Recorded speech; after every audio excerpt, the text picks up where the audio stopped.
Welcome to 3 Lanes number 60. I am Danny Lanes, and today we will be talking about the Hasselblad 500 series.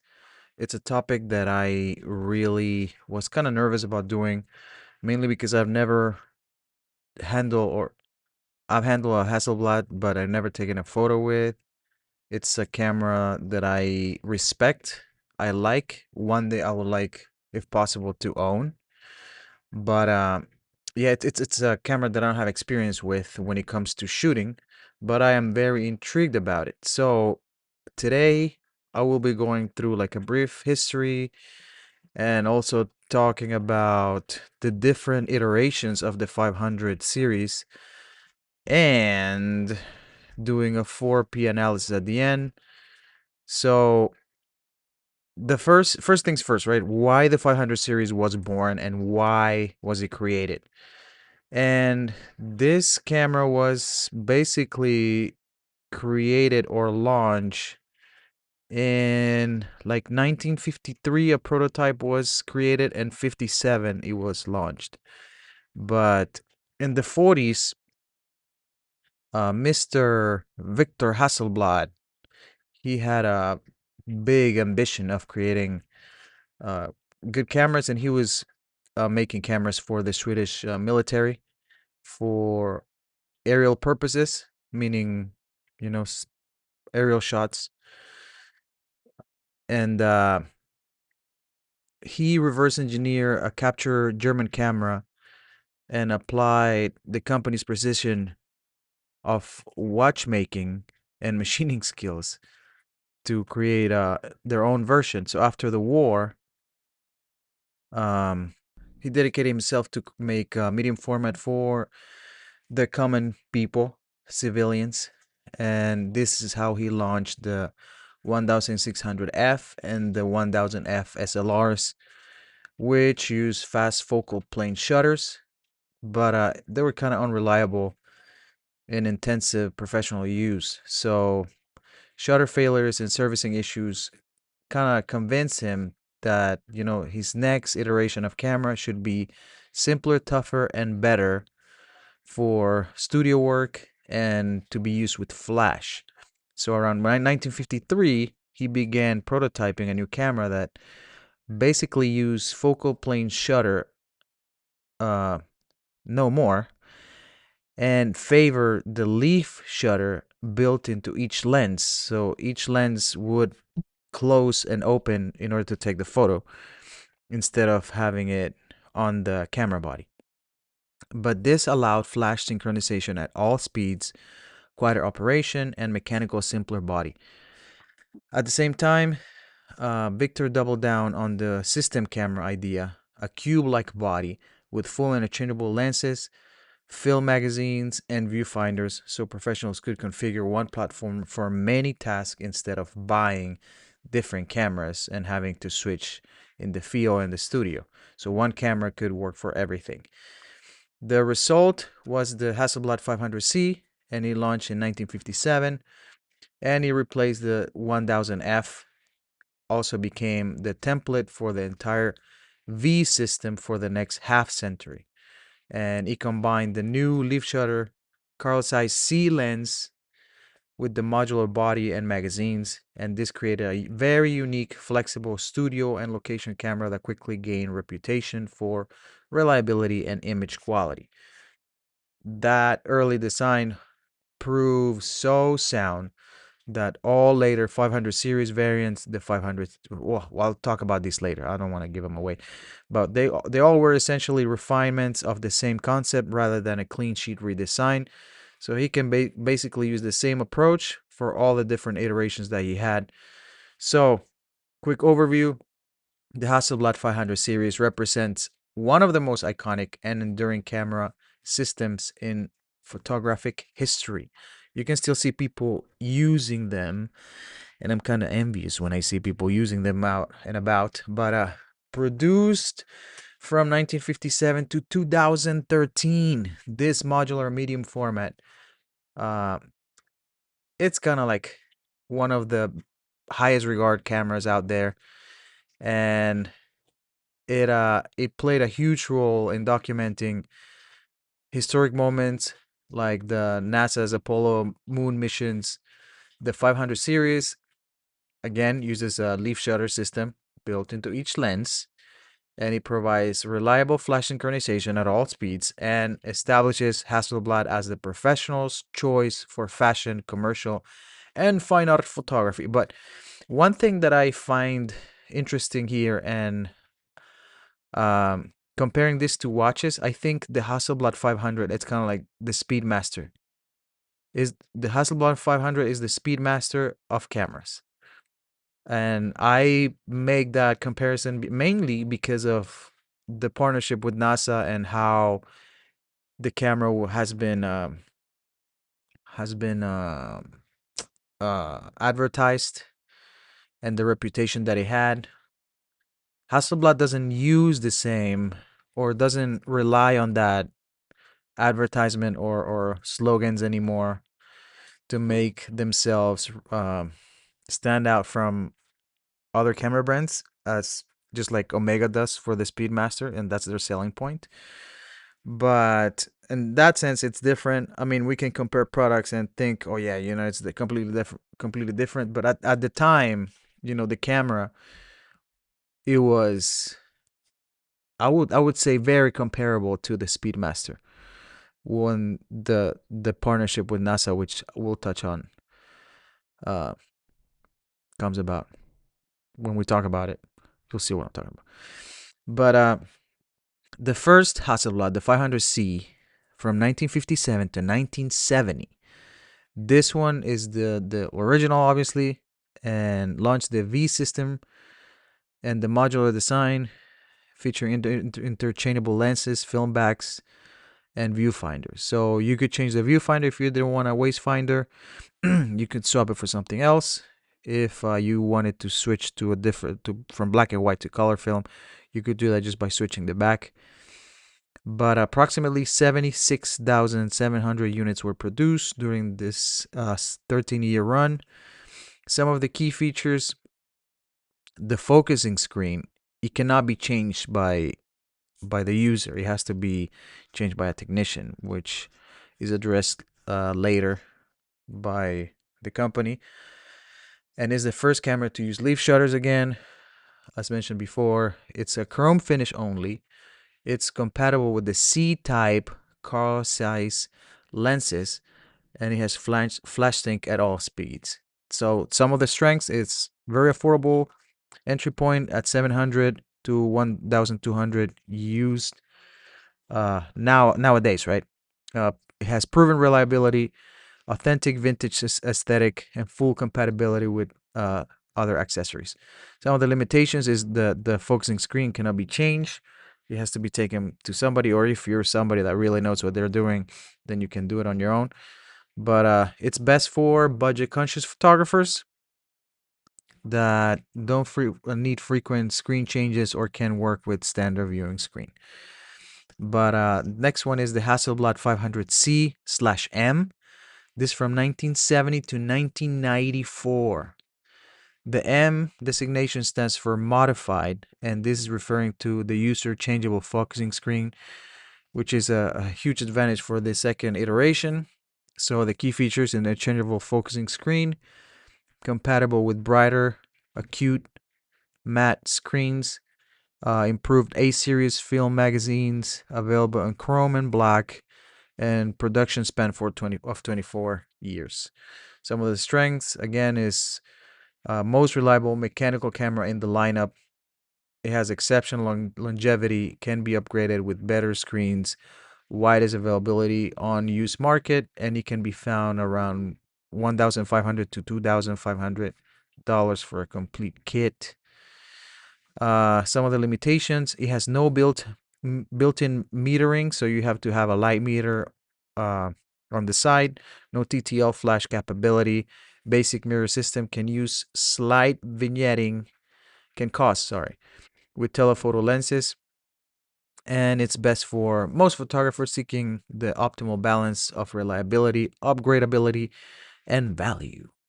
Hasselblad 503CX. This one is from 88 to 94. And this one introduced some electronic features within the camera and kept most of the mechanical operation that it identified the Hasselblad. Some of the key features: internal TTL flash meter now. It has some anti-reflection coating on interior surfaces. Comes standard with acute matte focusing screen, and it has flash synchronization contacts. It can be found in the used market for around $1,200 to $2,000 used. Some of the limitations is the electronics. There's some potential failure points there. The coating can be problematic with some digital backs, and obviously it commands a more premium price over the 500C/M, even though they're pretty similar, but the electronics, that's still gonna ask for a premium price. Best for studio photographers, I guess, who frequently use flash and 1 TTL metering capability. Next iteration is the 501C from 1994 to 1997. This was a very limited run, and it's sold as a complete all black kit. So some of the key features, obviously, all black model, lens and accessories, sold with 812 magazine and 80mm CF lens. Some basic features as 500C/M with a cute matte D screen, and the aesthetic appeal for collectors because it was black. But some of the strengths is complete match kit, excellent condition due to limited production, and distinctive black finish. It can be found for around 1,800 to 2,800 used. Limitations: short production, obviously, but no significant function advantages over the previous iteration of the C/M. Best for collectors, I guess. Hasselblad 503CW. This one's from 96 to 2013. And this is the final and most advanced mechanical model produced until 2013. Key features: gliding mirror system, or GMS, prevents viewfinder vignetting with telephoto lenses. Acute matte D screen, so brightest and best evolution of the screen, and compatible with a winder, which it has the CW designation, which is compatible with winder CW. No mirror foam, which those can come loose with time, and it can be a point of failure on this camera. So there's no foam there to keep the mirror attached, which is good. The TTL flash capability and improved coating. So the strengths: obviously has the latest and greatest technology on the camera. It can be found from $2,500 to $5,000 used. Limitation is the highest price point, lacks the cocked indicator hole found on earlier models, meaning if you are ready to take a shot, there's an indicator that shows that the film is lock and loaded just for you to press the shutter. Best for professionals, photographers, those using telephoto lenses frequently, or buyers seeking the most refined version with longest remaining service life. Finally, we have the Hasselblad 501C/M. This one run in parallel with the previous one, with the 501C. The 501C ran from 94 to 97. The 501C/M ran from 97 to 2005. Wait, no, that's not parallel. It ran in parallel with the 503CW. Sorry, the 503CW was from 96 to 2003, and the 501C/M from 97 to 2005. So this is a hybrid model, and it combined features from both lineages. Some of the key features are acute matte defocusing screen, which the acute matte focusing screen, the it's a screen that shows you what is when you're taking a photo that's not in focus, right? So obviously it will show something blurry or some texture that you need to match for you to realize that you're getting your subject in focus, or you are focusing at a distance where your subject is at, and that's what you want the photo to be. So basically, it's an aid for you to focus specifically on film cameras, because digital cameras obviously have an electronic screen where you can see what's in focus and what's not. But back to the 501cm, it has a capability for winder, so it's a CW also, right? System compatible. It has a no TTL flash system, gliding mirror design. Some of the strengths were modern features without full electronic complexity, excellent condition due to late production. So 2000 to 3500 in the used market right now. Limitations are that it's less common than the 500C/M or the 503CW. And it's best for photographers wanting modern features without paying the 503CW premiums, I guess. And now we move to the 4P analysis. And in this case, we've been talking about the product, right, which is the Hasselblad 500 series. And if we can group it in like core product attributes, then I guess the Hasselblad 500 series would be defined as a modular medium format camera system, and that is regarded as a professional camera, right? It's not something so much for hobbyists, but it was targeted specifically for professionals.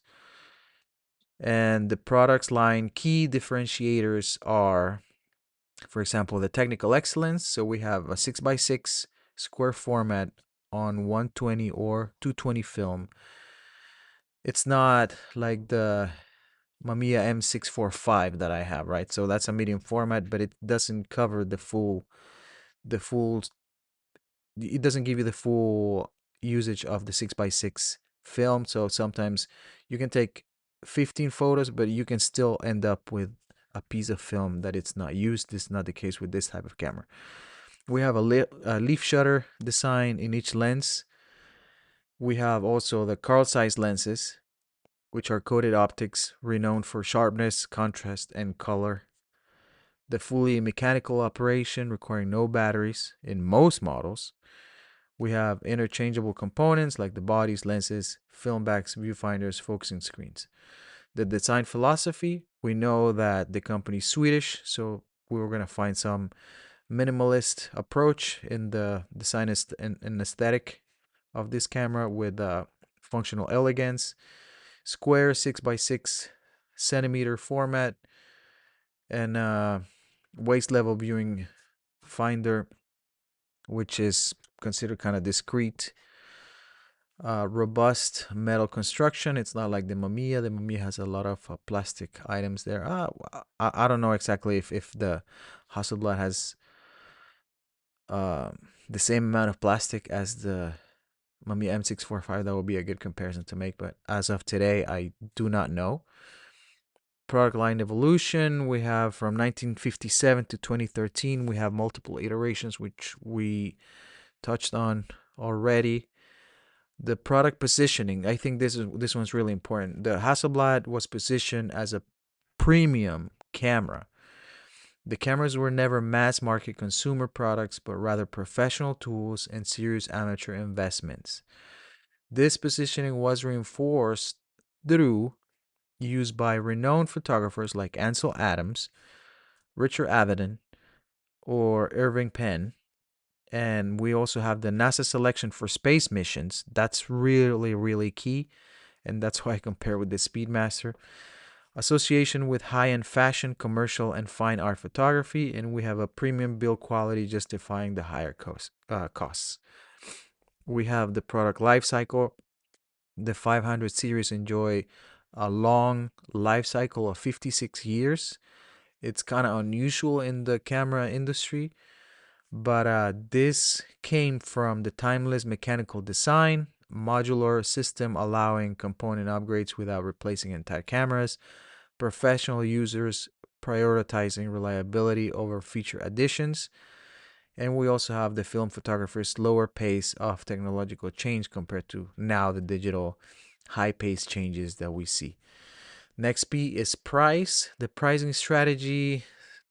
We can say that the camera was priced as a premium product. The historical pricing evidence, like from 1972, the 500 cm, the complete kit was $880, which nowadays would be $6,200. In 91, for the 500 cm, same camera, the complete kit was $2,295. Now would be $5,200. And in the 2000s, the 503CW new was approximately $7,000 complete. So yeah, it's always been a really really high price. The new Hasselblads, the digital ones, are around the same price. They are like $10,000 for a camera. Those cameras still look sweet. They respect the same design approach, and they look very very similar to the vintage ones. But this pricing placed Hasselblad at 3 to 5x the cost of equivalent 35mm professional cameras. This reflected the medium format premium and Hasselblad's brand positioning. It is very, very interesting. The next, actually, let's go through the psychological pricing. Hasselblad's pricing reinforced prestige and exclusivity. The ownership signaled professional status and artistic seriousness. It's kind of like owing a. No, we cannot say that about a Porsche. I was gonna say the same about a Porsche, but the Porsche is just status, luxury, right? It's not a tool that signifies that, oh, you're a pro because you have that tool.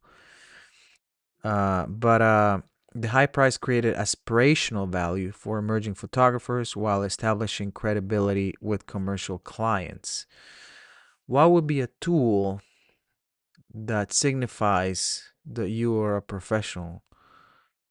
Um, I don't know. I would have to think about this one. I mean, easy examples come by. Well, it could be like a printer, right? Like a printer nowadays, photographic printer signifies that like you're serious. Sometimes, like in my case, we stumble upon good offers and something like that happens. But not everybody's gonna invest on a high end printer, huge, that will print big prints, right? Because not everybody has a use for that. So I would assume the same would be for a camera like the Hasselblad. Some competitive pricing analysis. This was interesting to me because the Mamiya RB67 or the RZ67 also, they were priced lower at 1,500 to 2,000 new, but they're again less prestigious than the Hasselblad. Bronica Systems, it's a budget alternative, like between 800 to 1,500 new with good quality. The Rolleiflex TLRs, they have similar prestige but fixed lens, so you cannot swap lenses there. The Pentax 67 SLR approach at mid-range pricing between 2,000 to 3,000 new. So Hasselblad maintained price premiums of between 30 to 100% over the competition. And this was justified by the modular flexibility, build quality, and brand heritage. If we go to place or third P, this one is basically the distribution channels that Hasselblad use, and it's we can say that he had strong presence in Europe, especially Sweden, Germany, and the UK, the US, Japan, basically all North America. Studio hubs concentrated in major photography markets like New York, LA, London, Paris, Tokyo, and obviously professional photographers like fashion photographers, commercial studios, fine art institutions. But some of the retail partnerships with somebody like B&H, Calumet Photography, a U.S. chain, and professional camera specialists in major cities. And it was basically direct sale to the user. Then we have the next P, which is promotion. The promotional strategy. This is interesting because NASA partnership. They actually had a NASA partnership. I was not making that up, by the way. It was from 1962 to 2003, and it was the most powerful promotional tool. And was NASA's adoption for the space missions. This association provided credibility, iconic images that Hasselblad could use, technical validation, meaning, if it's good in space, it's good for anybody. Global media coverage, space missions were covered everywhere. Some of the promotional messages consisted on, you know, the first camera on the moon, or chosen by NASA, or 12 Hasselblad cameras remain on lunar surface today. Which is that's a fact. It's not a slogan. But for example, Ansel Adams also has testimonials about Hasselblad. He was an early tester and advocate, and obviously his endorsement carried a lot of weight. Richard Avedon, he was a fashion photography icon using Hasselblad, and Irving Penn, which I mentioned before, portrait and fashion master associated with Hasselblad. Uh, let's see. Next we have well, actually, just to finish the this bit of promotion, they also had advertising approach, minimalist, image quality and craftsmanship, professional context, heritage messaging. They had educational context content, sorry, like workshops, technical manuals, the Hasselblad Foundation supporting photography education and awards. They had events and experiences. Word of mouth was very big, and they did promote the camera like any other brand would at the time. But now I think that's it, right? That's the last P. We spoke about promotion. We spoke about price, place, and product. Yeah, I think that's it. Again, this is a camera that I have never used, but I would love to. If somebody wants to sponsor me and get me one, that would be great. Or just let me borrow one, right? That would be cool. Well, I think that's it for today. It is almost 30 minutes in. And again, thank you for stopping by. I appreciate your time. I will see you next time.